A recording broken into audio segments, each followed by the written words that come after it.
This episode of Swindled may contain graphic descriptions or audio recordings of disturbing events which may not be suitable for all audiences. Listener discretion is advised. And so in 1996, Tanya and I started all over again, and we started that magazine in the front room, and we started over our next business, which became Options at 50 Plus. And in 6 weeks, we put that magazine in the black. And anyone that's ever done magazine publishing will understand that most magazines, most publications lose money for many years or many months. Jonathan Paul Maroney had seen it all in his 3 decades as an entrepreneur. The triumphs, the failures, and everything in between. From selling his first business, a t-shirt company, to losing everything and filing for bankruptcy, to rebounding by launching his own magazine. Success, he would later say, was never guaranteed, but always within reach, if you kept striving. That became one of J.P. Maroney's favorite lessons to teach his students. That's right, after acquiring all of that experience, there was only one thing left to do: share it. He evolved into one of the world's most insufferable archetypes, the self-anointed success guru, a man who claims to have unlocked the secret to wealth and wants nothing more than to sell it to you. The difference, at least according to JP, was that he had the resume to back it up. In 2000, JP Maroney took what he had learned in the advertising and marketing space and launched his own publishing and media consulting firm. And for the next decade, he made himself the product. Maroney toured the world as a keynote speaker, preaching the gospel of entrepreneurship, digital marketing, and strategy. At his peak, he was booking 150 seminars a year. When JP wasn't on stage, he kept the grind alive at home, hosting virtual webinars on topics like how to make money with webinars. So we're going to officially get started here with the webinar on how to make money with webinars. Isn't that kind of funny? By 2010, JP Maroney had authored more than 30 books, bought and sold dozens of companies across various industries, and served as a board member to corporate heavyweights such as Wells Fargo, Century 21, and Metric Property Management, a subsidiary of BlackRock. On paper, he had made it. But JP wanted something more. He wanted to leverage his success for something meaningful, to inspire others to give back, to make a difference, to change the world. Hey brothers and sisters, JP Maroney here, and I want to invite you to an opportunity to help me change the world. You go, whoa, that sounds like a big idea, JP Maroney.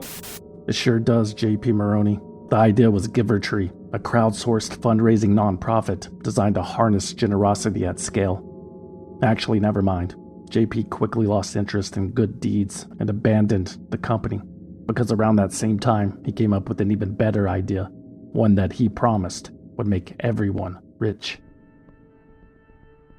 Maroney claims that in 2011, he saw a TV interview with a hedge fund manager who said something he just couldn't shake. To paraphrase, our fund considers an asset to be anything we can put $1 into and get more than $1 out. Later that evening, while walking his dog, JP says he had an epiphany. What if, like a hedge fund, he were to pull outside investor money, but instead of, investing it, he would use it to create massive digital marketing campaigns to generate leads that he would sell to interested parties at a profit, which would then be returned to the original investors. JP Maroney bounced this idea off a friend. Let's say a group of investors gives me, JP Maroney, $10. I use that $10 to buy Facebook ads targeting people shopping for, auto insurance. Those people click on the ads and fill out a form with all their contact information, and voila. Now I have leads. I, JP Maroney, then sell those leads to insurance companies with whom I've already contracted with in advance on a cost per lead basis. The difference between the campaign cost and the leads sold is pure profit. It's genius. So you just reinvented the lead generation industry? Yeah, no, you're not listening to me, JP Maroney. I will be using other people's money, and like any other financial instrument, those people will receive a return on their investment. You mean like a stockholder? Correct, and everybody wins. Investors receive a completely passive, income-generating opportunity, and the companies purchasing the leads save money by securing a guaranteed return on their marketing investment, rather than relying on uncertain outcomes. JP Maroney even had a name for this new strategy. So I coined the phrase digital marketing arbitrage. Sounds super sexy. Digital marketing arbitrage was the super sexy alternative investment and flagship product of JP's new company, Harbor City Capital, a nod to the nickname of Melbourne, Florida, where the native Texan had resettled. JP said Harbor City was the sum total of everything he had learned in business. Its leads, its client acquisition, its media, its marketing, its content. It was foolproof. In times that are good, when money's running in the streets, lots of people are out there buying leads. When times get tough and people pull back, they're going to cut back on company vacations and retreats and all that kind of stuff. But the one thing that they continue to invest in is customer acquisition. Harbor City proved its concept within weeks. Maroney claimed that early investors saw returns of more than 60% using his digital marketing arbitrage strategy. This wasn't a fluke, he insisted. As long as companies needed customers, the profits would flow indefinitely. In fact, Maroney said, Harbor City didn't have enough capital to meet demand. There was a backlog of orders for leads. Too much business, not enough money. That age-old predicament. Eventually, the company expanded its team and evolved its pitch to make DMA even more appealing. Instead of tying returns to market performance like a volatile stock, Harbor City began offering bond-style fixed returns, promising investors 1 to 1.5% per month, or up to 18% annually, with the return of their principal guaranteed at maturity. We are now coming up on the end of our third year of generating double-digit returns for investors, and I don't know anybody else that's been doing that. It's truly extraordinary. It was truly extraordinary, and even more impressive, completely risk-free, thanks to what Harbor City described as a standby letter of credit from Deutsche Bank, supposedly large enough to repay every investor in the event that anything unforeseen might occur. So that if anything goes wrong, that money will get sucked up into a trust and paid out to the investors dollar for dollar, the principal that they invested, and therefore we've taken away that risk of losing your principal. Sound good? I know it does. But if you have any further questions, please contact Betsy, Harbor City's VP of Client Relations. Oh, actually, here she is now. I had somebody ask me the other day, is this fake? The other thing is, how do I know this is not a Ponzi scheme? How do I know you're not the next Bernie Madoff? All right, Betsy, thank you. Thank you. Appreciate that. She's a real character, that one. Anyway, one of the ways JP Maroney attracted new clients to Harbor City Capital was through his acquisition and utilization of top-tier talent, obviously, but also his supposed mastery of digital marketing. A devoted follower of Gary Vaynerchuk's post 100 times a day gospel, Maroney flooded the internet with a relentless stream of low-quality blogs, vlogs, newsletters, pop-up ads, podcasts, and short-form videos, content that appears to be consumed almost exclusively by bots and sock accounts whose profile photos feature those familiar dead-eyed stares of stock image models. Yet Mr. Monetizer persisted. That's what JP had started calling himself. He shared countless public appearances, interviews, and motivational clips of himself that he probably rewatched on a loop, alone, in the dark. Here, if you've heard of J.P. Morgan, got nothing on J.P. Maroney. How are you there, J.P.? Good morning. Sometimes he dealt in cliches. You know, I often tell people it took me 20-something years to become an overnight success. Sometimes he was philosophical. That I want to be the dumbest guy in the room, not the smartest guy. Sometimes he was downright prophetic. Your mind cannot tell the difference between fantasy and reality.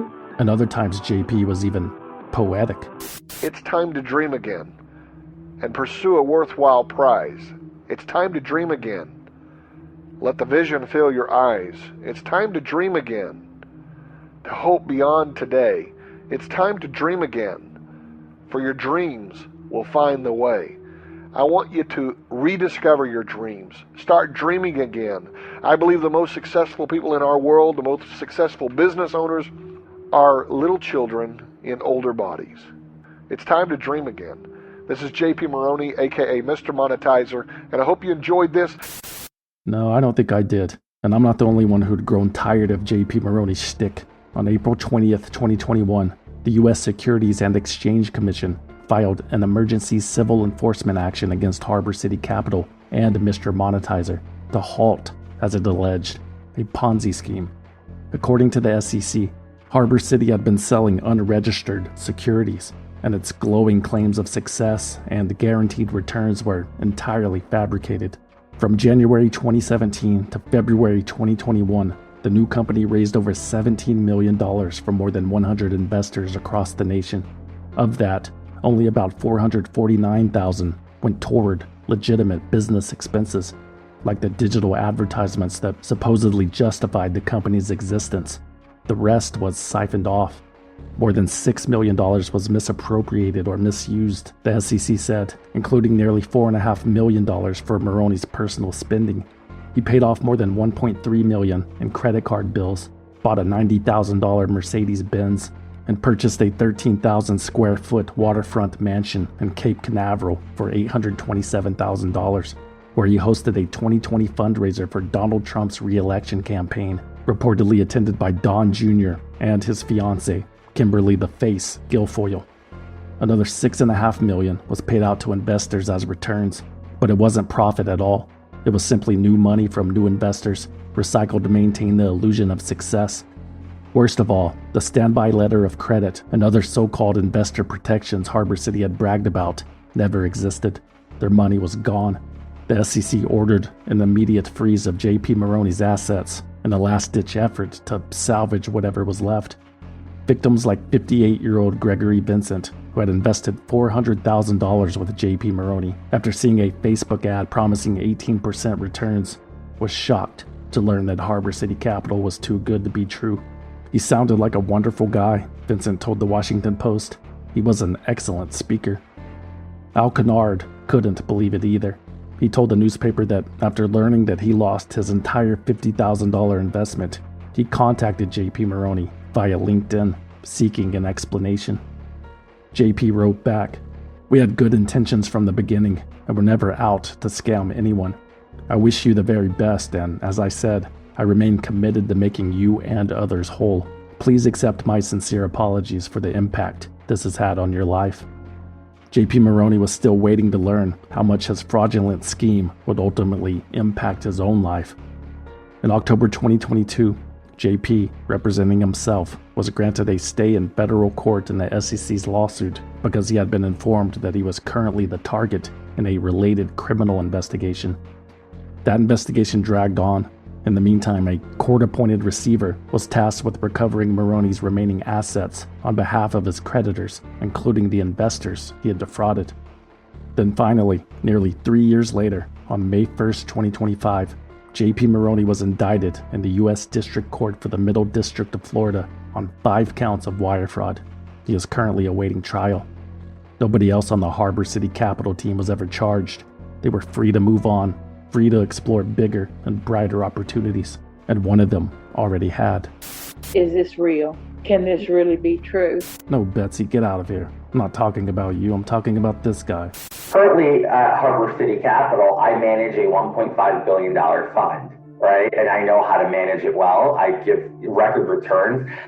To anybody who watches this, they'll understand I'm giving, a 12% fixed yield income return a year, which nobody in the market's giving 4%, and we're giving 12%. That's the former regional director of Harbor City Capital's New York operations, Anthony DeVolder, sometimes known as George Anthony DeVolder, other times George Anthony DeVolder Santos, but you might know him as Congressman George Santos. In 2020, he was working for the Ponzi scheme. At the same time, he was campaigning for a seat in the U.S. House of Representatives, though Santos later insisted he had no idea Harbor City was a scam. And yet, in the years to come, George Santos would become the most infamous Harbor City employee of them all, but for reasons even J.P. Maroney couldn't have dreamed of. After its collapse, the former investment salesman did what he did best. He reinvented himself. At different times in his life, George had been a Wall Street financier, a philanthropist, an entrepreneur, a volleyball player, an actor, a patriot, and ultimately a prisoner. But no matter how many roles he played, George could never truly escape from who he was at heart, an unabashed liar. From phony investments and fake resumes to dog charities and drag queens, this is the mostly true story of George Santos on this episode of swindled.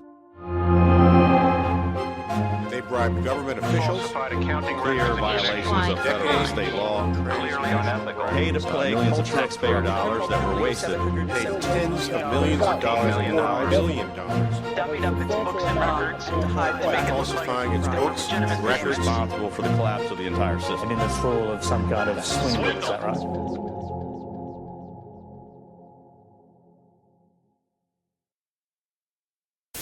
Well, Alibaba had them 40 thieves and Shiraz had 1,000 tales. But master, you in luck, cause up your sleeves you got a brand of magic never fails. You got some power in your corner now. You have some ammunition in your camp. You got some punch, pizzazz, Yahoo and how. All you gotta do is rub that lamp and I'll say, Mr. Aladdin, sir, what will your pleasure be? Let me take your order, jot it down. You ain't never had a friend like me. You ain't never had a friend like George Anthony DeVolder Santos. Or maybe you have. Back in 2015, the karaoke-loving, self-proclaimed mama's boy was just another garden-variety Disney adult with a pop culture-obsessed personality. But by 2019, something changed. George's timeline shifted from discussions of pop divas and trashy reality TV to furious tirades about homegrown New York politicians such as Governor Andrew Cuomo and Alexandria Ocasio-Cortez. Nobody cared.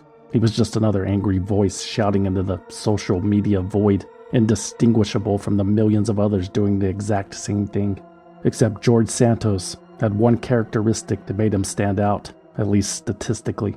He was an openly gay Republican in a blue state. The times, as they say, were changing. Not every gay person needs to be a Democrat. You can also be a conservative, because I'll tell you, it was a lot easier coming out gay than a Republican in this state. In March 2019, George Santos decided it was time to take action beyond just commenting from the sidelines. He attended his first pro-Trump rally outside Trump Tower in Manhattan. Photographs from the event show Santos proudly holding a rainbow-colored Gays for Trump sign. Video footage captures him genuinely surprised to find another attendee waving a Confederate flag. This isn't about you! Go home! Go home! This isn't about you! But that encounter didn't stop George from cozying up to the people Hillary Clinton had famously labeled a basket of deplorables during that election cycle. If anything, it only encouraged him. Santos started showing up to every Republican gathering he could find in Queens, shaking hands, collecting selfies, chasing clout. He documented all of it online, positioning himself as proof that minorities could and should see the light and join the MAGA movement.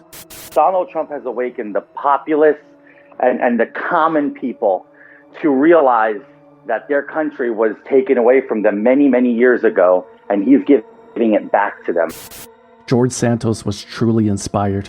He'd already tried to get on the ballot for a minor party position in Queens, but failed after coming up short on signatures, so he decided to skip the baby steps. In September 2019, Santos announced to friends and family that he was running for a seat in the United States House of Representatives. He declared his candidacy for New York's 3rd Congressional District, an affluent, largely suburban stretch covering northeastern Queens and the North Shore of Long Island and Nassau County. No other Republican bothered to try. That district was safely Democratic territory, held by well-liked incumbent Tom Suozzi, and 2020 was a presidential election year, so yeah, good luck. Job-killing regulations, skyrocketing taxes, and a nationalized healthcare system where you have no say. All pipe dreams of the squad. And Tom Suozzi, he wants to be their next member. Listen for yourself. Today, I want to be an honorary member of the squad. Liberal pipe dreams will decimate our economy. That's what Tom Suozzi supports. We can't afford wannabe squad member Tom Suozzi. George Santos's political platform was, if nothing else, predictable. As a self-branded outsider, he railed against what he called the Democrats' radical socialist agenda, accusing them of punishing Americans with higher taxes and soaring inflation instead of rewarding hard work and entrepreneurship. He championed Blue Lives Matter, blamed undocumented immigrants for New York City's out-of-control crime rate, and pointed fingers at career politicians like Tom Suozzi for enabling it through weak policies. Let's remember, we need to waken the beast in the country and bring out people to realization that the Democrats are out for us and they want to take all of our liberties away. Outside money wasn't exactly pouring into his unwinnable race, so in the lead up to the 2020 election, George Santos created his own spotlight. He launched a low-budget public access show in Queens called Talking GOP. Not what you would call must-see TV, but it did provide a platform for the district to learn more about their unknown candidate, and George was eager to share the story of his American dream. Little quick snippet here, not trying to claim Jewish heritage or anything, but my family is actually, my mother's father was Ukrainian, and my mother's grandfather was Ukrainian, had his kids in Ukraine. My grandfather grew up Jewish. My grandfather, during the Soviet issues, escaped to Belgium, and that was a good move. It was a great move. According to George Santos, it all started in Ukraine. His Jewish maternal grandfather, last name Zabrovsky, grew up there before escaping Soviet persecution and resettling in Belgium, where he married George's grandmother. Then along came Hitler. The couple fled again, this time to Brazil, where they changed their names, converted to Catholicism, and started over.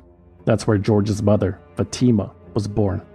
For a lot of people who are descendants of World War II refugees or survivors of the Holocaust, a lot of names and paperwork were changed in name of survival. So I don't carry the family last name that would have been Zabrovsky.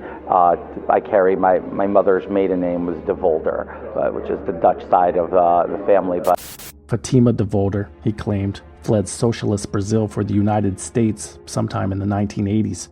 There she met George's father, Gersino Santos, another Brazilian immigrant with his own tale of escaping hardship in search of freedom. Their son, George Anthony de Volder Santos, was born in 1988.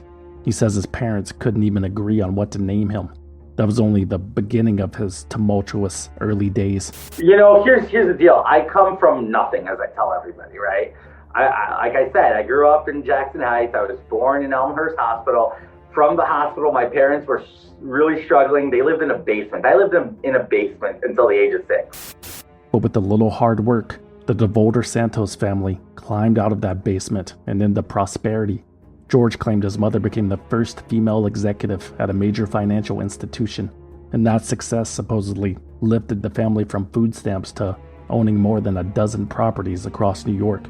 George and his younger sister Tiffany were enrolled in private schools, but the fairy tale was only temporary. On my senior year of prep school, unfortunately, my parents fell on hard times, which was creeping up something that would later become known as the Depression of 2008. But we were hit a little earlier on with the over-leveraging of real estate, and the market started to implode. George says he tried to transition back into public school, but it just wasn't his scene. So he settled for a GED. Not that it slowed him down, of course. By then, George claims, university scouts were already dazzled by his athletic prowess. He says he earned a full-ride volleyball scholarship to Baruch College in New York City. According to Santos, their team was number 1 in the country. But then, fate, again, forced a change in his trajectory by blowing out both of his knees. I sacrificed both my knees and got very nice knee replacements from HSS.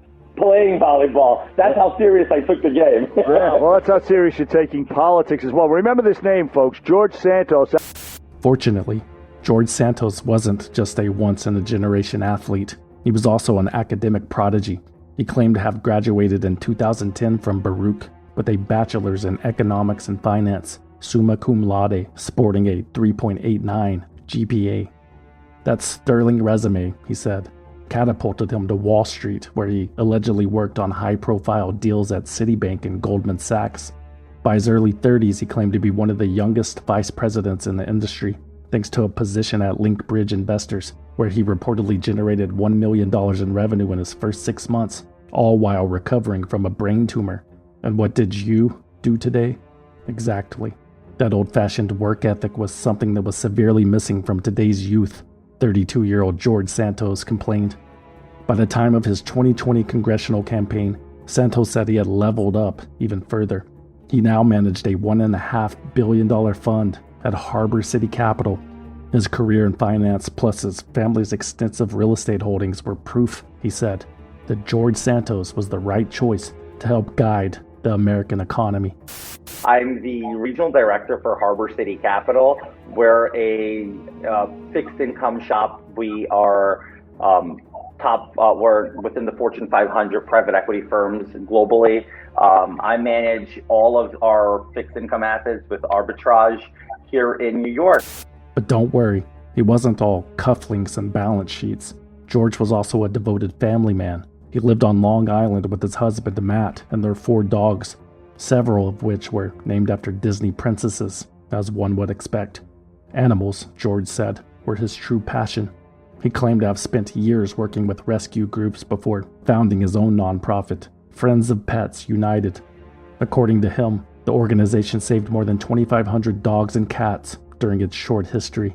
I mean, we had a great organization. We were able to save animals, dogs, cats, horses. I mean, at one point I stuck in 8 baby jumping goats in my car.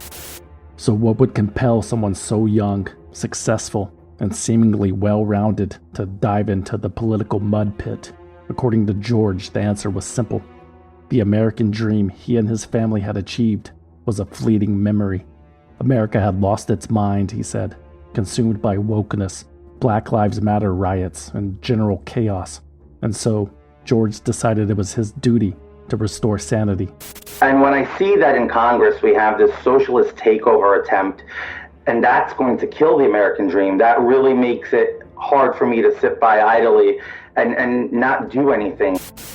As expected, George Santos's 2020 campaign failed to generate much enthusiasm.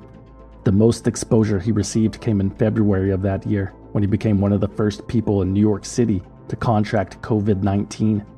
In interviews, George described his harrowing 2 weeks of fever and delirium. One night, he said, he woke up screaming for his mother, who had died 4 years earlier. Unlike many of his political counterparts, Santos took the virus seriously, which limited his ability to campaign in person. But George did what he could. He moved his campaign online, giving virtual interviews to small-time podcasters and YouTube personalities, including one hosted by a retired NYPD detective that seems a bit discomforting in retrospect. I'm impressed, man. I'm impressed. My art, and not only am I from here, but I was also a detective for 13 years. My art is sniffing through bullshit. And you know, I could smell a bullshit artist a mile away. You're legit, you know your stuff. As impressive as he might have been, funding for the Santos campaign had all but completely dried up, and even the conservative-leaning North Shore Leader newspaper endorsed his Democratic opponent. Nobody expected the race to be close. But on election night, November 3rd, 2020, when the polls closed, George Santos was surprisingly in the lead by a slim margin. However, mail-in and absentee ballots still needed to be counted, and everyone assumed those would heavily favor Democrat Tom Suozzi. Everyone except George. In the days that followed, his Twitter feed radiated optimism. Team Santos is confident that we will maintain our margin of victory, he wrote. A few days later, the tone shifted. Without offering any evidence whatsoever, George claimed his campaign was receiving reports of voter fraud, irregularities, and even dead people voting. Ballots just keep pouring in. The smell's rotten. Democracy is dead, he tweeted. 2 weeks after Election Day, Democrat Tom Suozzi has won re-election representing New York's 3rd congressional district. Suozzi had 53%, Republican challenger George Santos 47%, Libertarian candidate Howard Rabin took 1%. The 3rd district represents parts of Queens and the North Shore of Long Island. By November 18th, the results were official. Incumbent Tom Suozzi defeated George Santos by more than 40,000 votes. Or did he? Hey, Washington. My name's George Santos. I'm from New York City. Who here's from New York? A lot of you. If you're from New York, you know what they did to me. They did to me what they did to Donald J. Trump. They stole my election. On January 5th, 2021, at a Stop the Steal rally in Washington, D.C., standing before a crowd of soon-to-be Capitol stormers, George Santos declared that his election had been stolen too. Once again, he offered no proof. Behind the scenes, he launched the DeVolder Santos for Congress Recount Committee, raising over $250,000 from donors nationwide to challenge the results. But there was no recount, because no recount was needed. Santos had suffered a landslide defeat and eventually conceded. Still, he showed up to orientation for newly elected House members as though willing himself into office by sheer force of delusion or destiny. It might not have been meant to be this time around, but George promised that he'd run again in 2022. And he did. His family lived the American dream. But now George Santos has seen that dream become a nightmare. Joe Biden's limitless incompetence created record inflation, weaponized the IRS, unleashed deadly crime waves, and destroyed American businesses. But George Santos is fighting back, standing up to Biden to save his family's dream and lead New York forward. Our defender of the American dream, George Santos for Congress. I'm George Santos, and I approve this message. George Santos's 2022 run for New York's 3rd District looked a lot like his first campaign, just louder, stranger, and far more extreme. He fully embraced election denialism, dismissed climate change as a hoax, started referring to COVID masks as face diapers, and rattled off claims that were effortlessly disproven, like his assertion that 300 drag queen performances were happening every day in New York public schools. He called for a nationwide ban on abortion and criminal charges for the doctors who performed them. He promoted conspiracy theories that Joe Biden was controlled by corporate elites suppressing a cure for AIDS, and that COVID-19 was a Chinese bioweapon designed to sabotage Donald Trump. Of course, Santos also revived his alarmist rhetoric about the crime rate in New York City. This time, Santos announced he had been personally affected when he was mugged on Fifth Avenue, and that the assailant stole the shoes off his feet.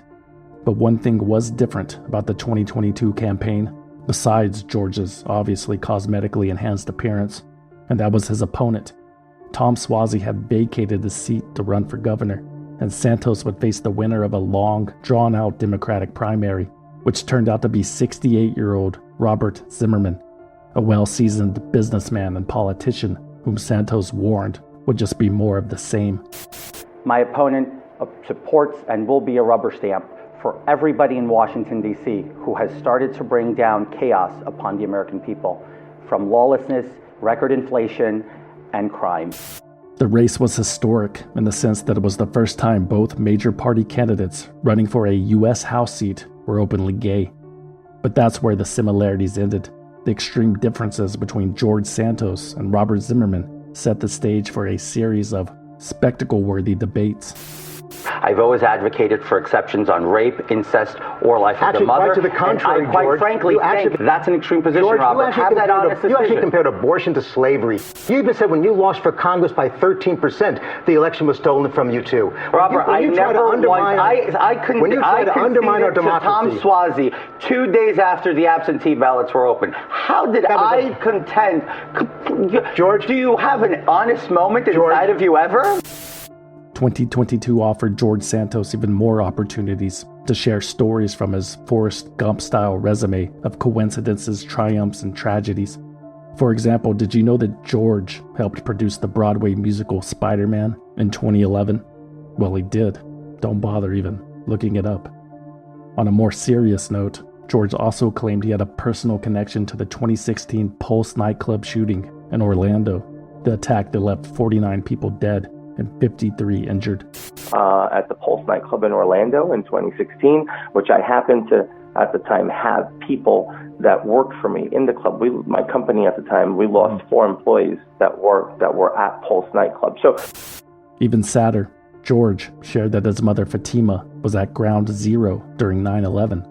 My mom was a 9/11 survivor. She was in the South Tower, and she made it out. She got caught up in the ash cloud. My mom fought cancer till her death. George claimed his mother was so honest and self-reliant that despite suffering horrible health effects from the exposure, she refused financial assistance meant for victims of the 9/11 attacks, because, he said, she didn't want to take resources away from first responders.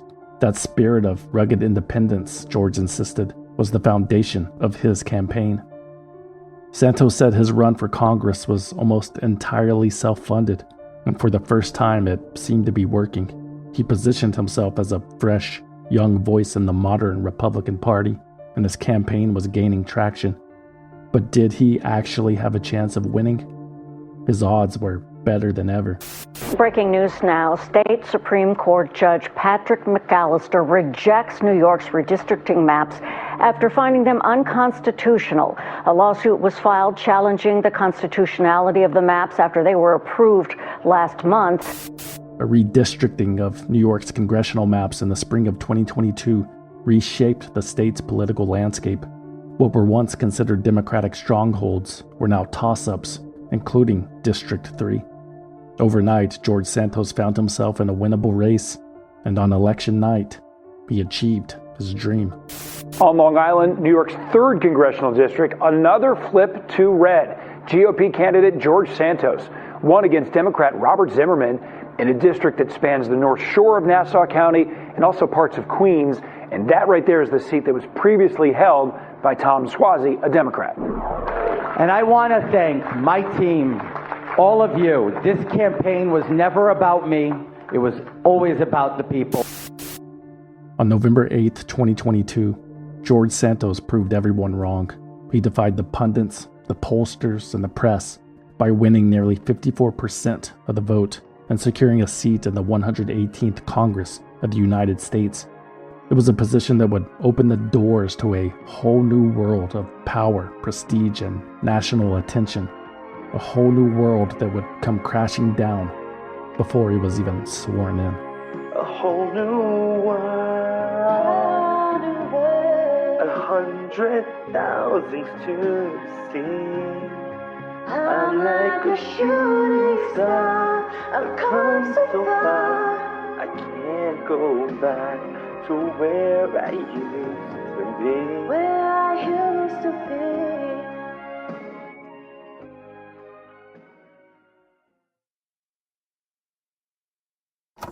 The following is a paid advertisement for the Swindled Valued Listener Rewards Program. Are you tired of hearing advertisements in Swindled like this one? Do you wish there was more Swindled content to distract you from your miserable existence? Don't settle for those other inferior podcasts with the annoying hosts who laugh at their own jokes. Become a Swindled Valued Listener today to receive easy access to new episodes and exclusive access to bonus episodes that are not available anywhere else. Completely advertisement free. It's fun for the whole family, but don't take our word for it.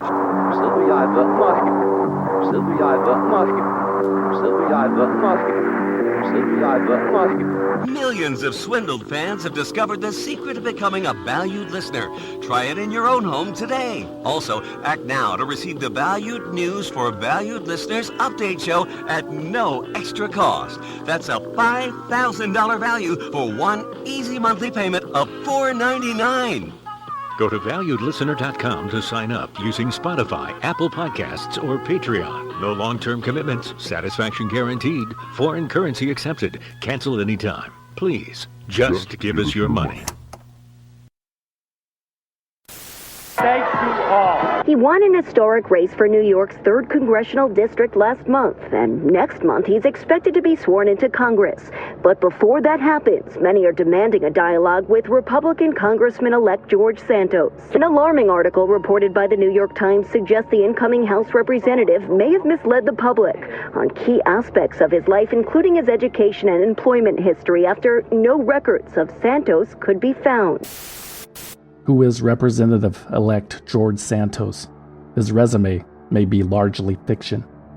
That was the headline splashed across the New York Times on December 19th, 2022. The article, written by reporters Grace Ashford and Michael Gold, was the result of weeks spent sifting through public records and court documents, as well as tracking down sources in an effort to verify the numerous claims Santos made on the campaign trail. What they discovered was breathtaking in its audacity. Neither Citigroup nor Goldman Sachs had any record of George Santos having ever worked for them. despite his repeated rewriting of history. In fact, Citi told the reporters that the position Santos claimed to have held didn't even exist, and the division he said he worked in had been shut down since 2005. In reality, the only employment the New York Times could confirm was at Linkbridge Investors, where Santos' own financial disclosures from his first campaign reported a salary of $55,000 a year, and at Harbor City Capital, the firm exposed as a Ponzi scheme in 2021. And for the record, none of the 49 victims of the Pulse nightclub shooting worked at either of those places. Furthermore, Baruch College could find no record of George Santos ever graduating from the school under any variation of his name. The Times reporters discovered that the years he claimed to have studied at Baruch actually overlapped with the time he was living in Brazil, where he had been caught stealing an elderly man's checkbook, which he had used to purchase clothes and shoes. And instead of facing the consequences, Santos fled the charges and returned to the United States, where his questionable antics continued. No IRS or state records indicated that Santos's purported animal charity, Friends of Pets United, had ever been registered as a nonprofit. And despite his claims of managing a real estate empire comprising more than a dozen properties, there were no records to prove that Santos or his family owned any real estate at all. Quite the opposite, actually. Court documents showed that in recent years, George Santos had been evicted from at least 2 New York apartments for failing to pay rent. And yet, according to his campaign finance disclosures, Santos loaned his 2022 campaign more than $700,000 of his own money. In documents, he claimed the funds came from a salary of $750,000 and up to $1 million in dividends from the DeVolder organization, a company he described as his family firm, which allegedly managed $80 million in assets, but once again, there were no records to support that any of it was real. Florida state records showed the DeVolder organization was only registered in 2021, had no listed clients, and had already been marked inactive for failing to file annual reports. This is Nassau County legislator Josh Lafazan. There is a very real possibility that George Santos committed financial crimes. In 2020, he reported an income of $55,000. Yet 2 years later, he's wealthy enough to contribute $700,000 to his campaign. Where did George Santos make his money? Where did George Santos make his money? That was the question left hanging in the wake of the New York Times expose, and soon, reporters from CNN, NBC News, MSNBC, The Daily Beast, and dozens of other outlets began digging for answers. What they uncovered wasn't just a few exaggerations or resume padding. It was a tidal wave of lies, contradictions, and possible crimes that transformed George Santos from a political curiosity into a full-blown national scandal. Mother Jones found $5,800 worth of donations listed under the name and address of one of George Santos's relatives, but when a reporter tracked said relatives down, the relative told them, quote, "I'm dumbfounded, it's all news to me, and I don't have that money to throw around." One of the most glaring red flags identified by reporters was the unusual spending patterns in George Santos's campaign filings. Nearly $40,000 in airfare, tens of thousands of dollars at an Italian restaurant, and dozens of charges listed at exactly $199.99. That number wasn't random. It was 1 cent below the $200 threshold that requires campaigns to keep and provide receipts to the Federal Election Commission. Even more curious, Santos's donors began to disappear under scrutiny. A Mother Jones investigation found that over $30,000 in contributions came from people who didn't seem to exist. Others were confirmed to be real people, but they claimed they had never made a donation. One relative, listed as giving $5,800, told reporters, "I don't have that money to throw around." In Florida, the Miami Herald uncovered more inconsistencies, more than $17,000 in expenses, including a $199.99 meal at a Miami diner, though according to the restaurant, no customer spent more than $127 that day. Something smelled fishy. As reporters continued to prod, the real George Santos, or rather the man he wasn't, started to come into focus. His self-reported past was entirely make-believe. The status-obsessed young man never attended a private school, never graduated from or even enrolled in college, and definitely didn't play volleyball. He rarely held steady employment. One of the only verified jobs George ever had was at a Dish Network call center in Queens, where he worked as a bilingual customer service agent. He stayed for 10 months, the longest stretch of legitimate employment on his record, but reportedly quit in 2012, around the same time he abruptly married a woman. The marriage raised eyebrows for several reasons. Santos was obviously and openly gay, and friends suspected the union may have been less about romance and more about paperwork, possibly a scheme to help his Brazilian wife obtain legal residency in exchange for money. It's never been proven, but people who knew George didn't find the theory far-fetched. 2 years later, while still legally married, 26-year-old Santos announced he planned to propose to his 18-year-old boyfriend, Pedro, who declined, reportedly because he suspected George had a complicated relationship with the truth. But nothing illustrated Congressman-elect Santos's double life more clearly than the gap between the lifestyle he described on the campaign trail and the one he actually lived. While he painted a picture of wealth, real estate investments, and upward mobility, the reality was far more modest. After his parents divorced, Santos lived with his mother, younger sister, and a rotating cast of roommates in a series of small shared apartments. As the New York Times had reported, the DeVolder Santos family had been evicted multiple times. WNYC later confirmed at least 3 evictions in 3 years, and even uncovered audio of George representing the family in the housing court. George Santos? These court recordings are especially revealing because they appear to catch Santos lying to a judge in real time. In one hearing, he asked for access to the apartment he had been evicted from so he could feed his fish. Feed my fish because I have a big fish tank. But former roommates told WNYC that George did not in fact own an aquarium at the time. In another housing court hearing, George Santos told the judge he couldn't work because he was caring for his ailing mother. Fatima DeVolder did pass away from cancer a year later, a tragedy that George would later link to the toxic aftermath of 9/11. But that story too began to unravel. Immigration records revealed that Fatima wasn't even in the United States on September 11, 2001. She was in Brazil and didn't return until early 2003. And even if she had been in New York, there was no evidence she had any reason to be at the World Trade Center that day, despite Santos's claims that his mother was a top financial executive. Those who knew her said Fatima worked as a house cleaner, a perfectly respectable and demanding job. It's arguably a more inspirational story. A single mother raising 2 adult children on a cleaner's income, while at least one of them seemingly refused to make an honest living. Fatima left 2 children who were not working because she needed 24 hours of care, and now they need our help in this delicate moment, announced St. Rita's Catholic Church after the passing of their longtime congregant. A quote, significant amount of money was collected and handed directly to George Santos to pay for his mother's funeral. The funeral home that performed those services later confirmed that it had never been paid. It was just one more example of the kind of small-time, opportunistic grifts George Santos had allegedly been getting away with his entire life. There were accusations of him mooching off his relatives, stealing jewelry from his mother's friends, and even selling his boyfriend's cell phone and then claiming it was stolen to collect the insurance money. And then perhaps the most bizarre accusation of all, little Georgie was reportedly accused of stealing $15,000 worth of purebred puppies from Amish dog breeders and reselling them through his sham animal charity. He says, okay, we're going to take that puppy, and his assistant grabs the 2 puppies, takes them out the door, and he pulls out a check.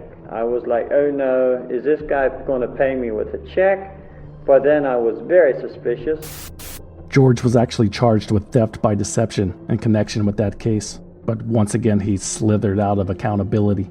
His lawyer told Pennsylvania authorities in February 2020 that the checks used to buy the puppies had been stolen from him.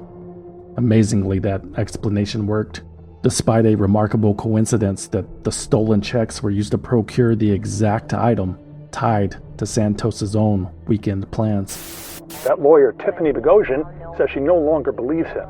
He's definitely, not qualified to be where he is in Congress, and he should really be in jail. Thinking back, I really do think he kind of got over on these Amish people, Santos's attorney, Tiffany Bogosian, later told the BBC. Bogosian said she knew George Santos from middle school and had happened to run into him at a Starbucks where he shared his predicament after learning she had become a personal injury attorney. I feel like an idiot, she admitted.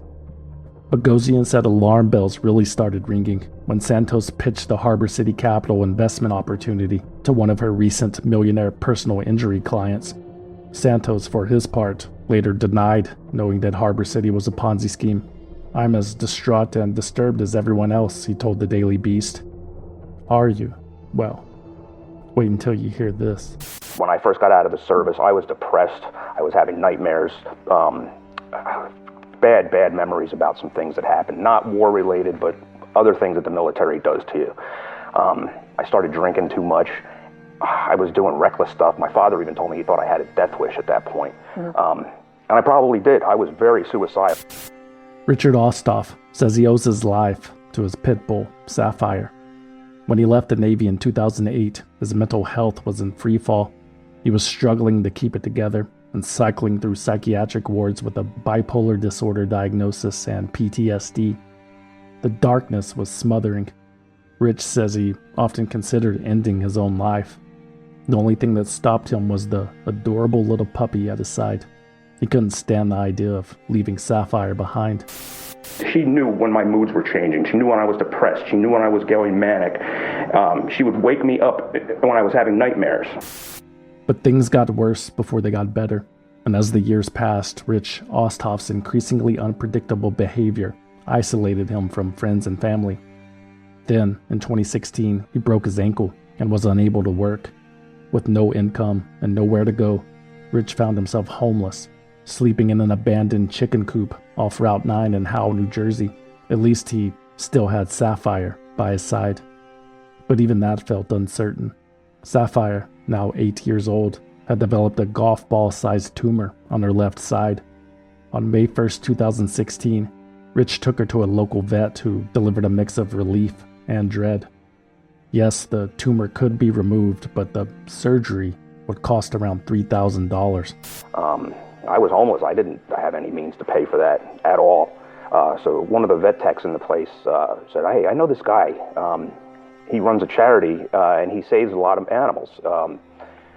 And she was like, you want me to hook you up with him? So she took pictures of me and Sapphire. She sent them to Anthony DeVolder. Anthony DeVolder texted Rich back within minutes. He was happy to help. Mr. DeVolder took it upon himself to create a GoFundMe fundraiser for the veteran and his dog, using an account under the name Anthony Zabrowski. He promoted it to his network of charitable, animal-loving friends. Sapphire is a 10-year-old red-nosed pit bull that has been keeping this man company. She does not deserve to die because of this tumor. She deserves to be treated and cared for, he wrote in a Facebook post. Will you help this baby and her daddy stay together for a few more years? Does he not deserve to have her? Let's all come together to help this family of two stay healthy. Within days, donations surpassed $900. By the end of June, the $3,000 goal had been met, primarily thanks to Rich's friends, family, and old Navy buddies, some of whom he hadn't heard from in years. This is amazing, Rich said. Sapphire could finally get the surgery she needed. Or so he thought. But then things started to get weird. Anthony DeVolder, who retained complete control of the purse strings, insisted that Rich and Sapphire see his preferred vet where he had credit. It would be cheaper and quicker for everybody, he said, communicating awkwardly through the vet tech who had introduced them. Days passed in this back and forth while Sapphire's condition worsened. Frustrated and running out of time, Rich finally messaged DeVolder directly. My dog is going to die because of God knows what. That fucking fatty deposit is benign. It needs removal, and I'm sick of being jerked around. I'll take her to another vet, but that cash was raised on her behalf. It's fucking 3 times the size it was in April. Anthony DeVolder told Rich to bring Sapphire to a vet in Queens, so Rich bummed a ride from a friend, paid for gas and tolls he couldn't afford, drove his sick dog across state lines, only to be told by the clinic that they couldn't operate. The tumor was too invasive. Rich begged DeVolder just to let him take Sapphire back to the original vet who had already agreed to perform the surgery. Anthony DeVolder refused to hand over the money. I'm starting to feel like I was mined for my family and friends' donations, Rich texted back angrily.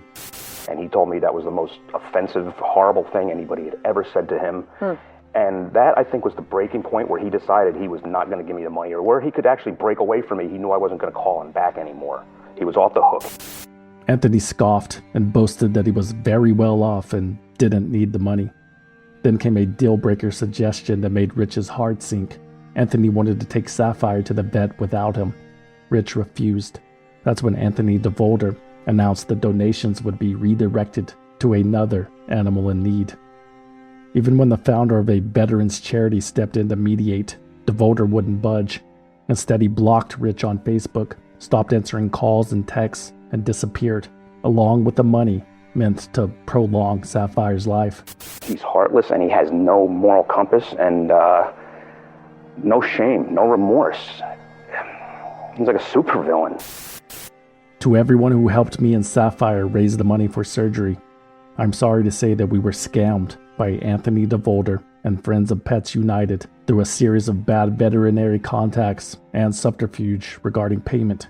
Rich Osthoff announced in a November 13, 2016 Facebook post, Sapphire has not received veterinary care, and her growth is 3 to 4 times bigger than it was when the campaign was fulfilled.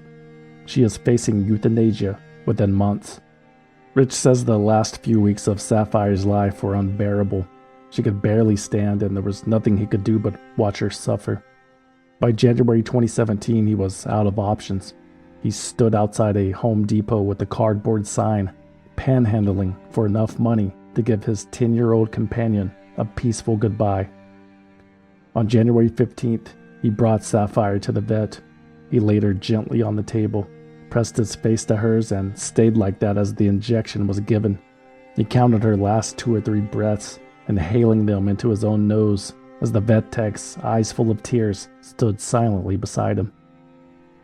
Rich took her ashes home in a small urn. For weeks he slept next to it. Sapphire was all he had in this cruel world, and now he was alone again. It was devastating to me. I would fall down on my knees crying in the shower, and one man is responsible for that. For me thinking about taking my own life, and for losing my companion, my best friend, and my medication. Rich Osthoff eventually checked himself back into a VA hospital. With time, therapy, and support, he started to rebuild his life. Later that year, he even adopted another dog, Ruby. But Sapphire was never far from his mind. Then, in December 2022, everything came flooding back. Rich was watching the news when a newly elected congressman flashed across the screen, George Santos, dodging reporters and refusing to answer questions. Something about his face felt familiar. And then a reporter shouted, "What is your name today, George Santos or Anthony DeVolder?" Rich's jaw hit the floor. He couldn't believe it. This motherfucker.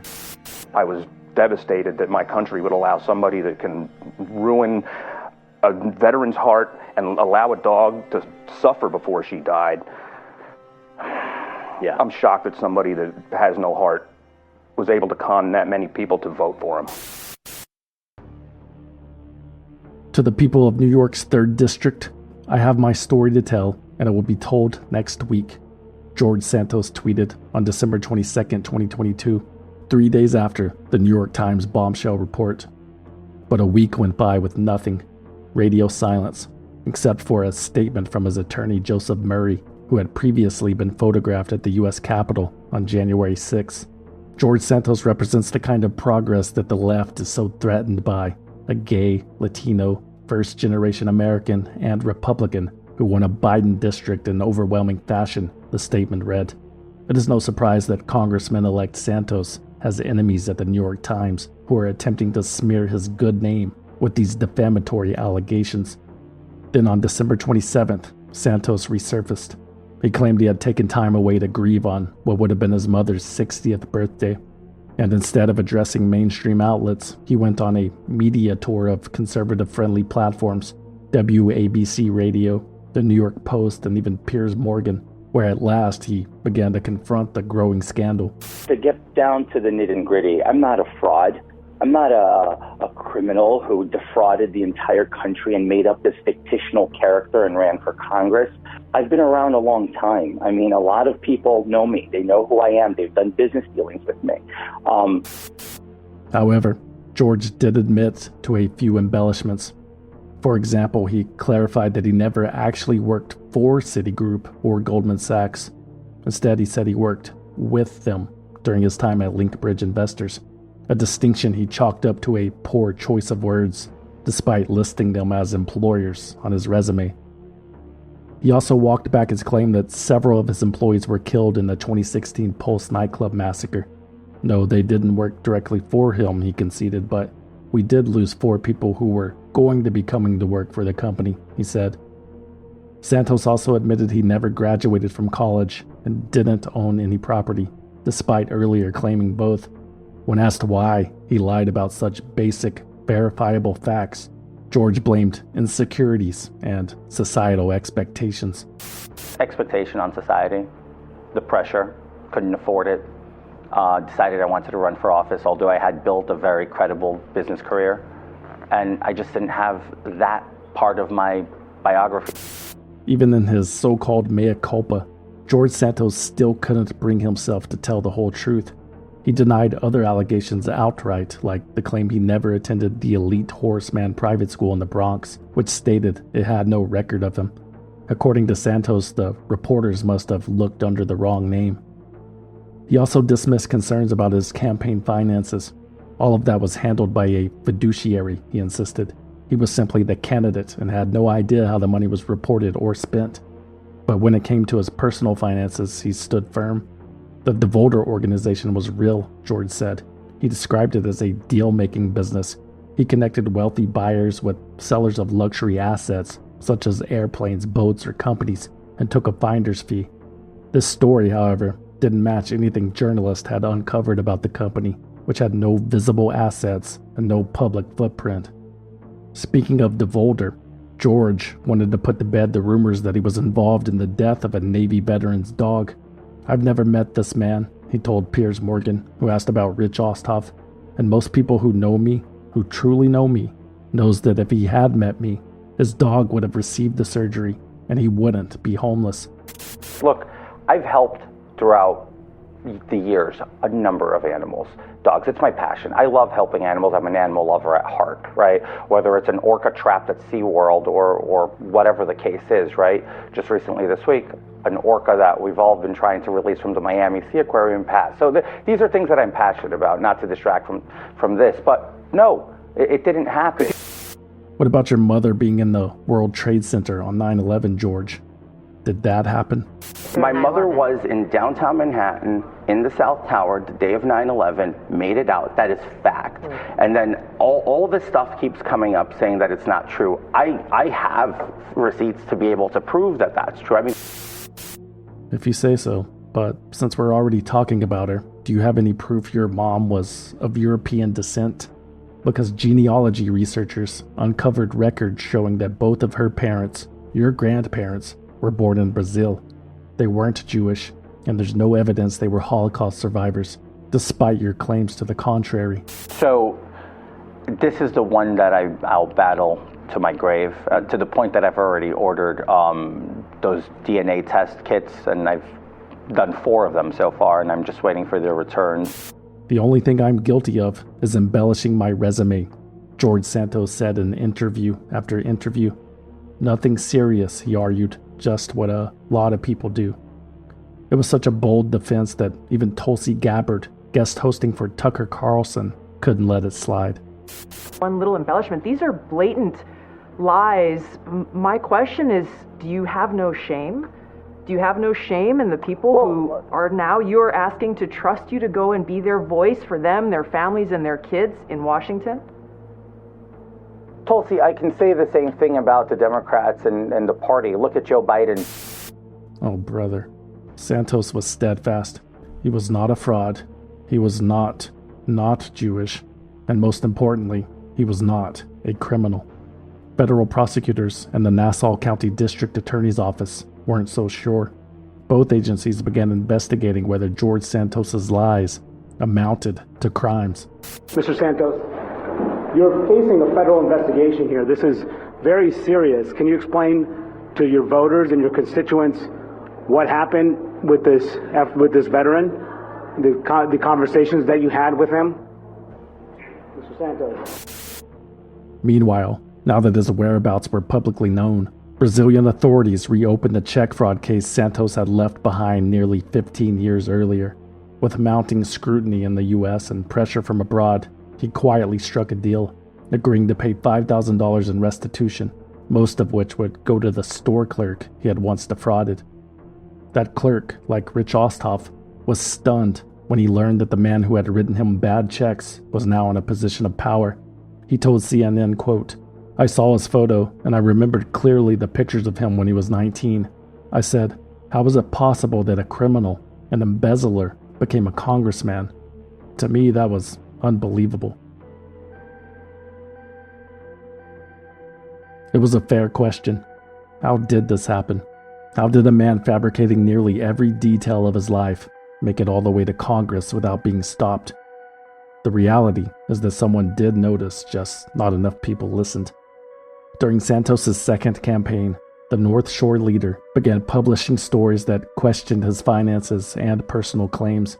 In an October 2022 endorsement editorial, they openly refused to support him. They wrote, "This newspaper would like to endorse a Republican for U.S. Congress in NY3, but the GOP nominee, George Santos, is so bizarre, unprincipled, and sketchy that we cannot. He brags about his wealth and his mansions in the Hamptons, but he really lives in a row house in Queens. He boasts like an insecure child, but he's most likely just a fabulist, a fake." Opposition research teams assumed Santos's far-right policy positions would be enough to tank his run, so they didn't dig much deeper. Meanwhile, the only others who raised concerns were inside his own campaign. A vulnerability report uncovered many of his lies, but instead of going public or alerting party officials, several staffers quietly resigned. And now that some of the truth had been revealed, Republican leaders in New York were asking George Santos to do the same. George Santos has essentially lied about every aspect of his life. He has essentially pretended to be a biracial Ukrainian, Belgian, Brazilian volleyball champion and brain cancer survivor whose mother died twice, including on 9/11. He has no place in the Nassau County Republican Committee, nor should he serve in public service, nor as an elected official. Today, on behalf of the Nassau County Republican Committee, I am calling for his immediate resignation. George Santos refused, and on January 7th, 2023, he was sworn in, giving the House Republicans a slim majority that they desperately desired. And not only did the Fabulist officially become a member of Congress, he was also nominated to sit on the Small Business and the Science, Space, and Technology committees, despite more revelations about his past surfacing. Congressman, were you ever a drag queen in Brazil? No, I was not a drag queen in Brazil, guys. I was young and I had fun at a festival. Sue me for having a life. There are multiple videos and photos of George Santos, aka Katara Havashi, dressed in drag in Brazil, including one where he's listing all the places where he performs as a drag queen in Brazil.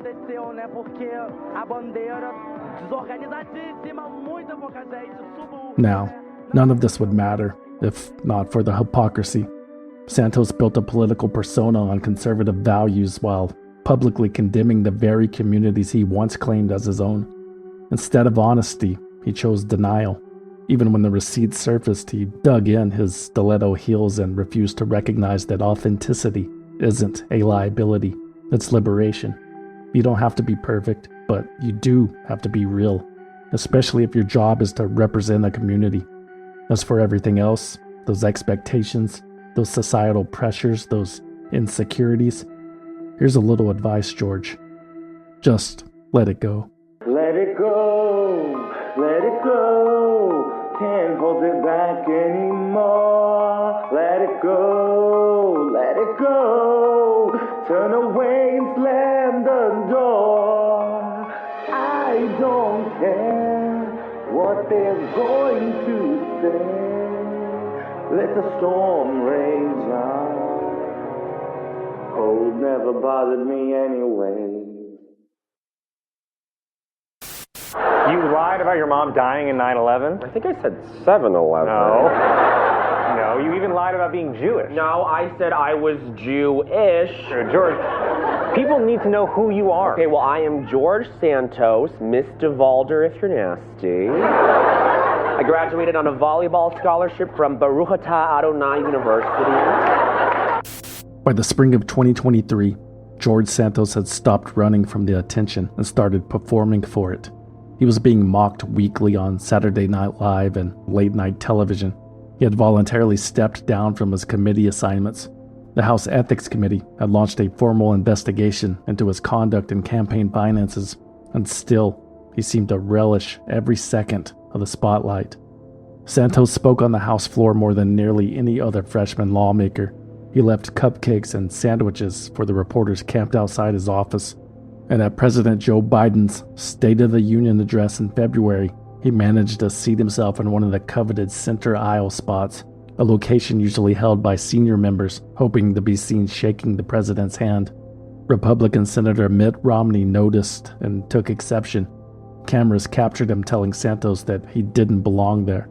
George took offense. I mean, Mitt Romney, the man goes to the State of the Union of the United States wearing a Ukraine lapel pin, tells me, a Latino gay man, that I shouldn't sit in the front, that I should be in the back. Well, guess what? Rosa Parks didn't sit in the back, and neither am I going to sit in the back. 3 months later, George Santos would find himself sitting in the back of a police cruiser.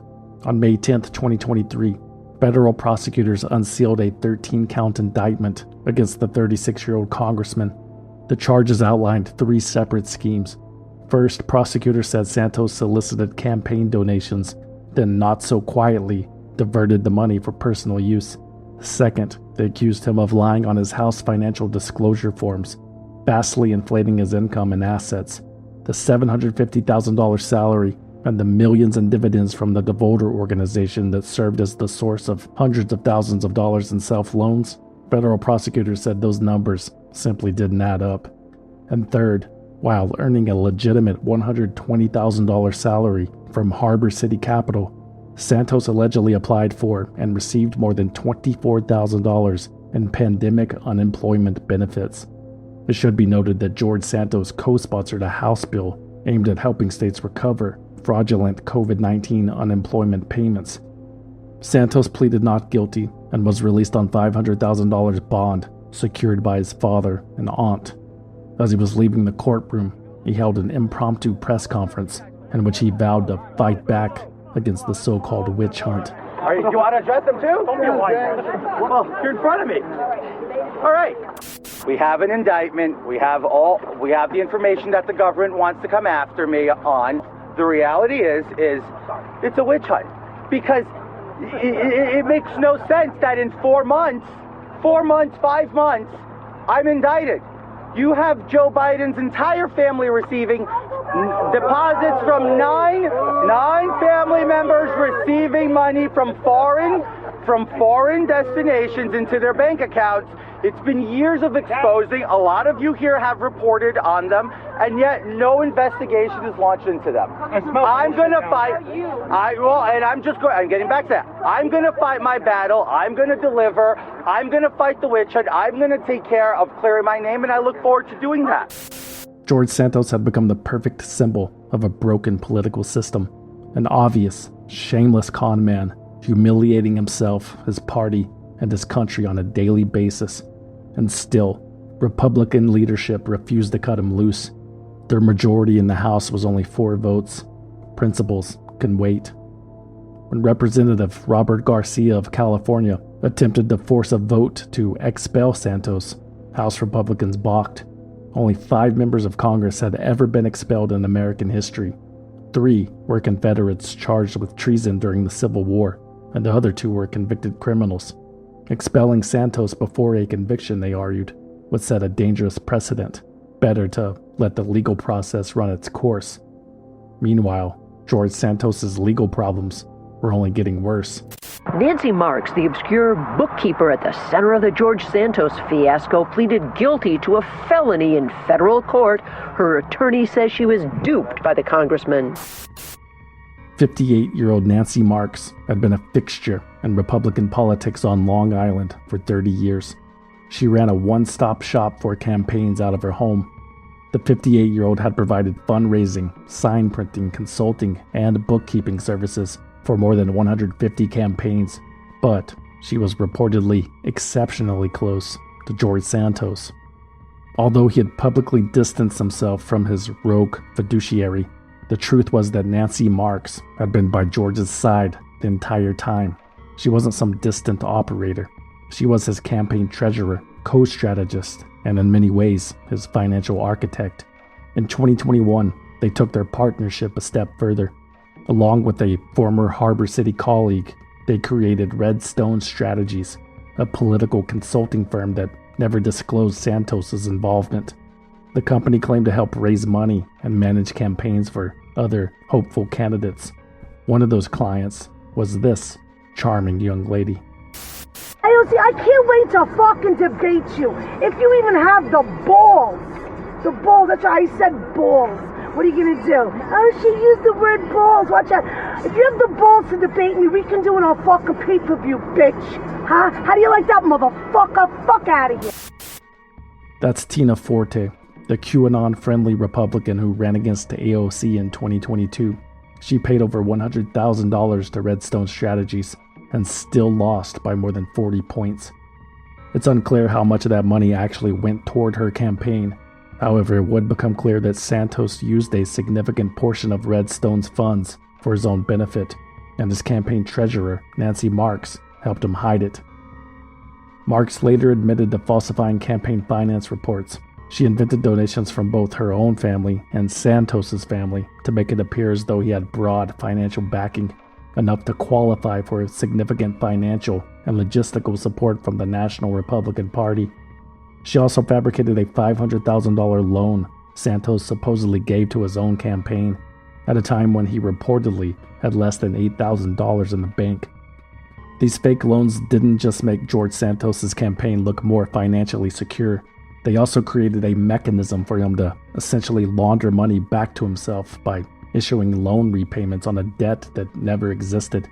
Nancy Marks was charged with 4 felony counts for her involvement. She pleaded guilty in October 2023. Marks admitted conspiracy to defraud the federal government, wire fraud, identity theft, and falsifying records, alongside Santos, she claims, to manipulate his financial benchmarks to qualify for funding from the National Republican Committee. Nancy Marks was sentenced to 3 years of probation and ordered to pay $178,000 in restitution. She hasn't spoken publicly about the case, but her silence, along with multiple delays in her court hearings, fueled speculation that she was cooperating with prosecutors. That theory was effectively confirmed when, less than a week after Marks' guilty plea, federal prosecutors filed a superseding indictment against George Santos, adding 10 more wire fraud and identity theft charges for the fake family member donations and for using elderly donors' credit cards numerous times without their authorization to generate additional campaign contributions.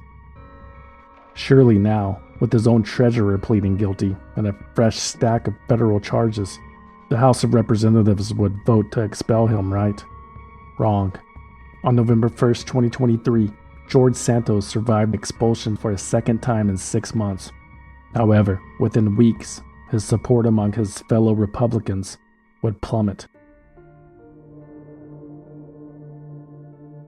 On November 16, 2023, the House Ethics Committee released a blistering report on George Santos after reviewing more than 170,000 pages of documents, bank records, and testimony from dozens of witnesses. The bipartisan subcommittee concluded there was substantial evidence that Santos lied to voters, violated federal law, and used his campaign as a personal cash machine. George Santos cannot be trusted, the report stated, adding that he repeatedly placed personal gain above his duty to uphold the Constitution, federal law, and basic ethics. The report confirmed and expanded upon many of the allegations in his federal indictment. Investigators uncovered previously unseen financial records showing that Santos was deeply in debt, had a poor credit score, and relied on a growing collection of high-interest credit cards to fund a lifestyle he could not afford. He blatantly stole from his campaign, the report said, and deceived donors into thinking they were funding a political movement when they were actually paying for his personal luxuries. The spending was remarkable. According to the report, Santos used tens of thousands of campaign and Redstone Strategies funds to pay for Botox, lip injections, and high-end clothing shopping sprees. He paid for his rent, casino trips to Atlantic City, and a honeymoon in Las Vegas. George even used campaign cash to buy OnlyFans subscriptions, which revealed another lie. In earlier interviews, Santos had pretended he had never heard of such a website. Is it true that you have an OnlyFans page and you can peel a banana with your feet? I don't have one, and it's, I'll indulge you this. I just discovered what OnlyFans was about 3 weeks ago when it was brought up in a discussion in my office. What do you think? And I was oblivious to the whole concept. George also pretended, in public at least, that he had cooperated with the House Ethics Committee investigation, but in reality, he had refused to even lend a statement. Santos later said he had refused to participate because it was a disgusting, politicized smear and a miscarriage of justice. No matter what you called it, the bipartisan ethics report provided exactly the ammunition needed to convince 2/3 of the House to oust George Santos. In response to its findings, Ethics Committee Chairman Representative Michael Guest of Mississippi introduced a resolution to expel him, scheduling the vote for after the Thanksgiving recess. When Santos learned what was coming, he unleashed a tirade during a Twitter Spaces session hosted by conservative commentator Monica Matthews. It's not going to work. I will defend myself to the end of time. I want to see Michael Guest, the chairman of ethics, put his resolution. Matter of fact, I think he should be a man and stop being a pussy and call the privilege on the damn motion. Since he introduced it with no privileges because he thought that he was going to bully me out of Congress. It ain't going to be the dude from Mississippi that's going to kick me, a New Yorker, out of Congress. No offense to people from Mississippi. Santos went on to say that if he were expelled, he would wear it like a badge of honor. He then pointed out the hypocrisy of his misbehaving colleagues, who should be the subjects of their own ethics investigations, he said. I have colleagues who are more worried about getting drunk every night with the next lobbyist that they're going to screw and pretend like none of us know what's going on and sell off the American people, not show up to vote because they're too hungover or whatever the reason is, or not show up to vote at all and just give their card out like fucking candy for someone else to vote for them. This shit happens every single week. Where are the ethics investigations and that breaks House rules? All these efforts to expel him from Congress were just political theater, George said. It was bullying, in hopes that he would just give up and resign. Well, guess what? That just wasn't going to happen. I'm not leaving. I'm not. Come hell or high water. These people need to understand it's done when I say it's done. When I want it to be done, not when they want it. It was done on Friday, December 1st, 2023, by a vote of 311 to 114.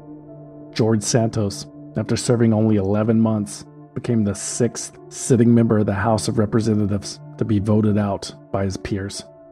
George had not stuck around for the vote. "Why would I want to stay here?" he asked a reporter rhetorically as he was walking out the door for the last time. "To hell with this place." Less than a week later, George Santos would have a new, even more lucrative platform. Happy holiday! George Santos here, wishing you the happiest of holidays. Joe and Julie would like you to please spend some money on yourselves from the gift this year. It could be anything from Botox to luxury goods of any kind, like a trip to Hermes or makeup from Sephora or a subscription to OnlyFans.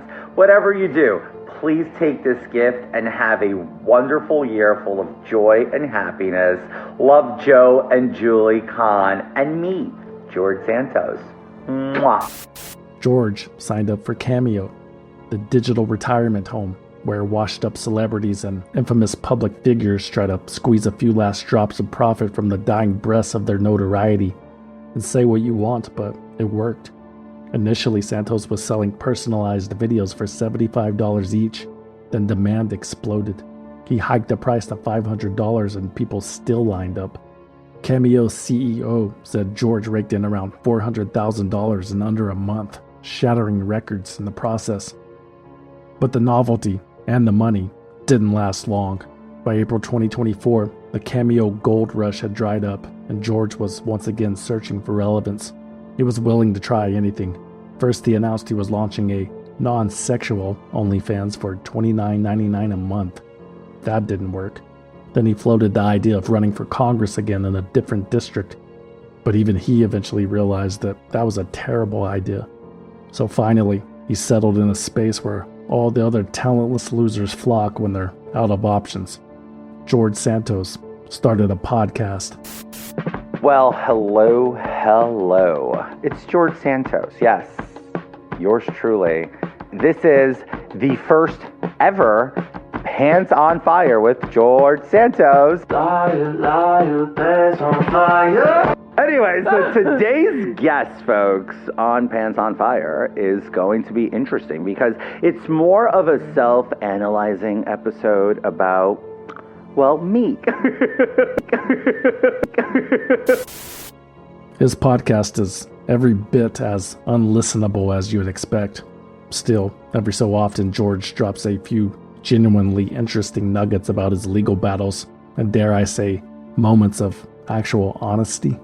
Regret, mixed with sadness, mixed with this sense of letting my loved ones down. It's just not a place at 36 I ever thought I'd be in. Ever. And eventually it creeps up. And I know the trolls have a great time. They like to do the TikTok, and you kind of try to be the bigger person and just brush it off. And I'm that guy. I'm like, I'm not going to pay mind to these people. Like, don't feed into your haters. But at the end of the day, you have to realize they might not be wrong. A short time ago, after years of telling lies, former Congressman George Santos stood in the courthouse right behind me and finally, under oath, told the truth. And that truth is he is a criminal. Santos pled guilty to committing serious crimes involving fraud and identity theft. He also admitted to committing all other crimes he was charged with in the superseding indictment. As a result, he'll finally be held to account for his actions. He will go to prison for at least 2 years. He will be required to forfeit the money he made illegally, and he will be required to repay the victims that he swindled. On August 19th, 2024, George Santos pleaded guilty in federal court to wire fraud and identity theft. He told the judge he was committed to making amends and learning from this experience. Outside the courtroom, he echoed the same remorse, acknowledging how far he had fallen. It is clear to me now that I allowed ambition to cloud my judgment, leading me to make decisions that were unethical, he said. Pleading guilty is a step I never imagined I would take, but it is a necessary one, because it is the right thing to do. Reflecting on his time in Congress, Santos said he understood why his constituents felt betrayed. Representing you has been the proudest achievement of my life, and I believe I did so to the best of my abilities. But you also trusted me to serve with honor and uphold the values of our democracy, and in that regard, I failed you. I know that my actions have caused disappointment, frustration, and a loss of faith in me, and for that I'm truly sorry. But that remorse didn't last long.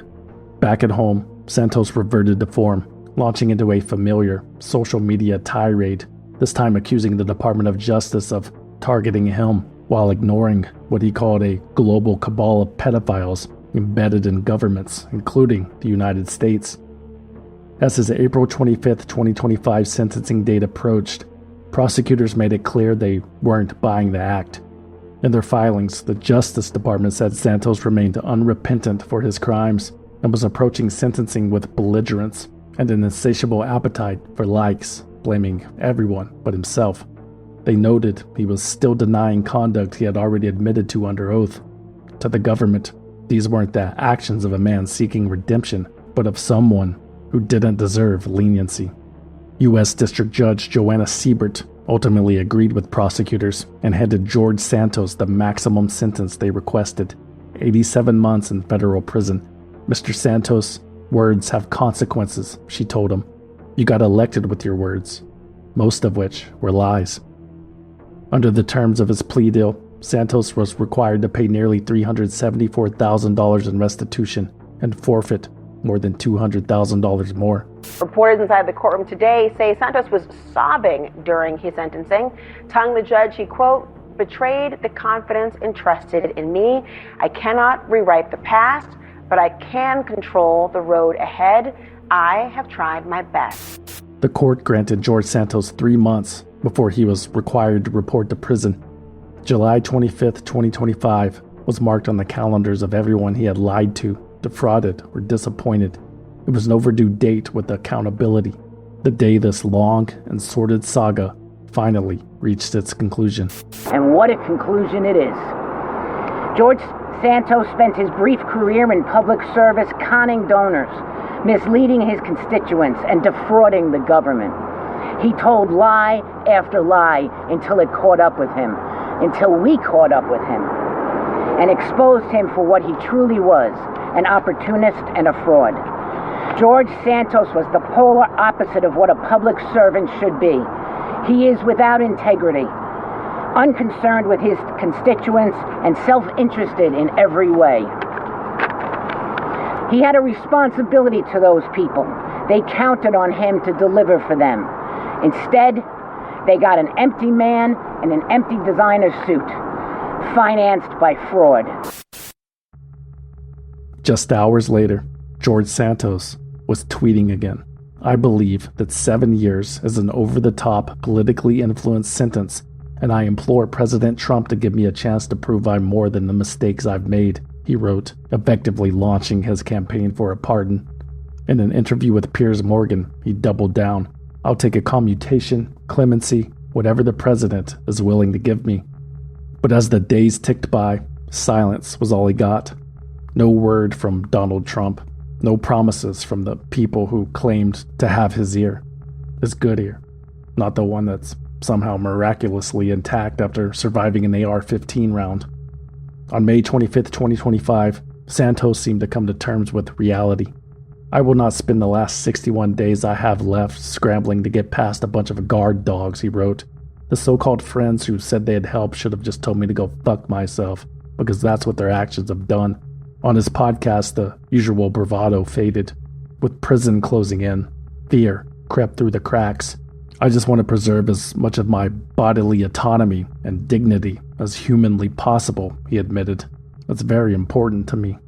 That's why I've even talked pretty openly, like, hey, I do not mind a solitary confinement situation if that means I go in and out the exact same with my body autonomy.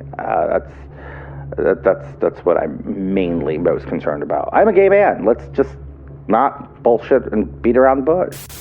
The night before George Santos reported to prison, he posted a farewell message on Twitter. Well, darlings, the curtain falls, the spotlight dims, and the rhinestones are packed. From the halls of Congress to the chaos of cable news, what a ride it's been. Was it messy? Always. Glamorous? Occasionally. Honest? I tried, most days. To my supporters, you made this political cabaret worth it. To my critics, thanks for the free press.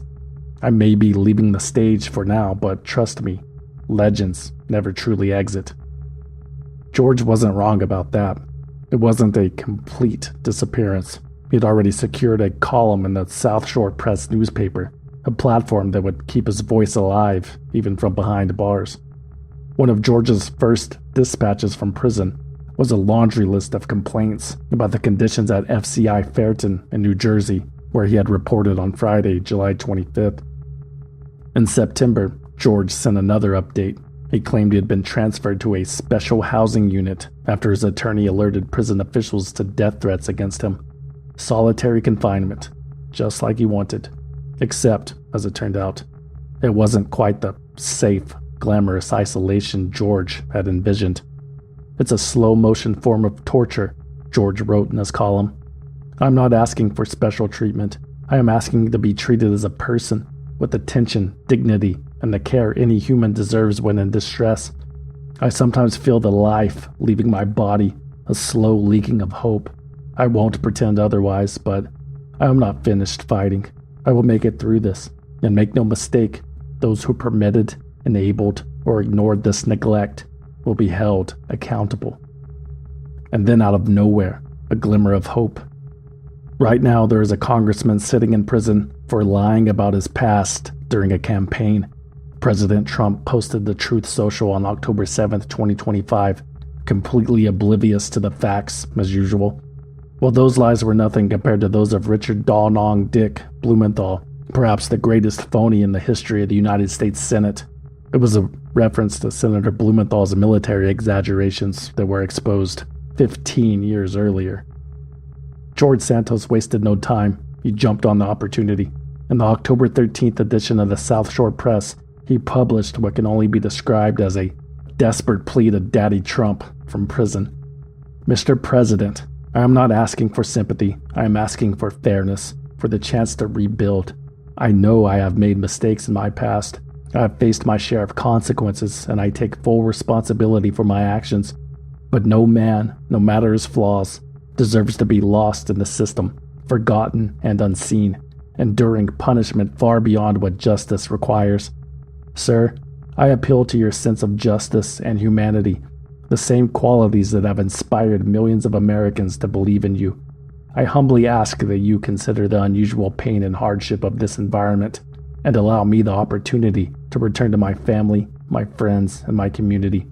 I want nothing more than to begin again, to contribute, to serve, and to rebuild my life from the ashes of my past. Mr. President, I have nowhere else to turn, George wrote. You have always been a man of second chances, a leader who believes in redemption and renewal. I am asking you now, from the depths of my heart, to extend that same belief to me. It was a surprise. It was a wild story, from seeing the TV, calling my husband Matt, to him saying, I just spoke to the president. I'm like, you spoke to the president, to you're coming home, I'm on my way to pick you up. That happened within a span of 30 minutes. George has been in solitary confinement for long stretches of time, and by all accounts has been horribly mistreated, Trump wrote on Truth Social on October 17th, 2025. Therefore, I just signed a commutation releasing George Santos from prison immediately. Good luck, George. Have a great life. According to the Bureau of Prisons, George Santos wasn't supposed to walk free until September 2031. Instead, thanks to President Trump's commutation, he was home after just 84 days behind bars, his restitution wiped clean. 2 days later, George was back in the spotlight, making the rounds on cable news, making promises to do good with the second chance he'd been given. And in classic Republican fashion, the once law and order congressman, now personally affected by something he once supported, finally discovered empathy. I'd love it. I told this to the president, that I'd love to be involved with prison reform, and not in a partisan way, in a real human way, in a way that we affect it, that it helps society, it helps these individuals rebuild their lives, and we have a better system with less incarcerated people. America today has 250,000 federal inmates approximately, and I think it would be much nicer to look at reducing that number. And if I can be a part of helping that, I think that would be a great road to follow in the future. For his victims, George Santos's undeserved release was just another slap in the face. Rich Osthoff told the New York Times that he felt like he got personally stabbed in the gut by the President of the United States. If George Santos or the President are watching right now, what would you tell him? What is wrong with you, both of you? This is horrible. I think I deserve an apology, and I think all the veterans and military members deserve an apology for letting that guy out after what he did to all of us. He did it to me, but he did it to everybody that ever wore a uniform. George is a horrible person, and Trump is more horrible for allowing him out of jail. He should have at least let him serve half of his sentence. This is a travesty of justice. Justice, huh? How imperfect, how compromised, how half-hearted, how delayed. Justice rarely explodes in righteous glory, as we would like to believe. Instead, it limps along just enough to maintain the faith of the masses, like a cold and broken hallelujah. The faith wrong, but you needed proof. You saw her bathing on the roof. Your beauty in the moonlight overthrew you. She tied you to a kitchen chair. She broke your throne and she cut your hair. And from your lips she drew the hallelujah. Hallelujah. Hallelujah. Swindled is written, researched, produced, and hosted by me, a concerned citizen, with original music by Trevor Howard, aka Deformer, aka Mr. Monetizer. For more information about Swindled, you can visit swindledpodcast.com and follow us on Instagram, Facebook, Twitter, and TikTok at Swindled Podcast. Or you can send us a postcard at P.O. Box 2045, Austin, Texas 78768. But please, no packages. We do not trust you. Swindled is a completely independent production, which means no network, no investors, no bosses, no shadowy money men, no Cameo accounts. And we plan to keep it that way, but we need your support. Become a valued listener on Patreon, Apple Podcasts, or Spotify at valuedlistener.com. For as little as $5 a month, you will receive early access to new episodes and exclusive access to bonus episodes that you can't find anywhere else. And everything is 100% commercial free. Become a valued listener at valuedlistener.com. Or if you want to support the show and need something to wear to the new member orientation in Washington, D.C., consider buying something you don't need at swindlepodcast.com/shop. There are t-shirts, patches, hats, hoodies, posters, coffee mugs, and more. swindlepodcast.com/shop. And remember to use coupon code CAPITALISM to receive 10% off your order. If you don't want anything in return for your support, you can always simply donate using the form on the home page. That's it. Thanks for listening.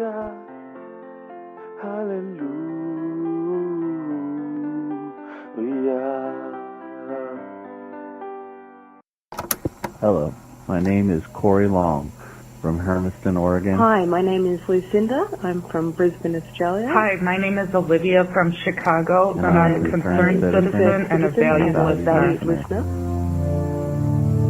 I hope I'm featured on the show and my ex-boyfriend hears my voice. Thanks. Bye. Stay safe, everyone.